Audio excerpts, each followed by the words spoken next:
তো বন্ধুরা সৌমেনদার দোকানে এসেছি 40 টাকার বিরিয়ানি কিন্তু আজকে টেস্ট করব আর টেস্ট করে কিন্তু তোমাদের সঠিক রিভিউটা দেবো। 40 টাকায় দাদা কিভাবে বিরিয়ানি দিচ্ছে তার টেস্ট কীরকম সেটা কিন্তু আজকে তোমাদের সামনে আমি তুলে ধরবো। তো দাদা বলছি তাহলে তুমি 40 টাকার বিরিয়ানি রেডি করো, রেডি করে তোমার বিরিয়ানির যে সঠিক টেস্টটা সেটা কিন্তু আমি আজকে দর্শকদের জানাবো, ঠিক আছে? তো করো, রেডি করো দেখি।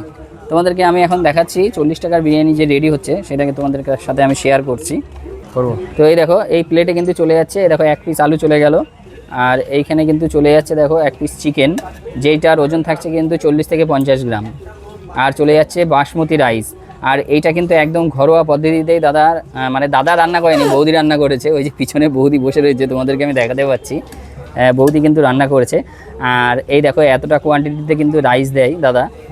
বলছি দাদা আমি ভিডিও করছি বলে এতটা রাইস দিচ্ছ, সবাই এই রাইসটা পাবে তো?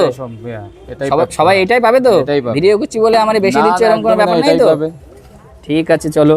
তো আর এই দেখো এখানে চলে যাচ্ছে শশা আর পেঁয়াজ, বাহুবলী শশা। এটা এই যে দাদা আবার বাহুবলী শশা নাম দিয়েছে। যাই হোক, এই যে ঝুরঝুরে পেঁয়াজ, এই দাদার রেডি হয়ে গেছে 40 টাকার যেই বিরিয়ানি, সেই বিরিয়ানিটা কিন্তু রেডি হয়ে গেছে।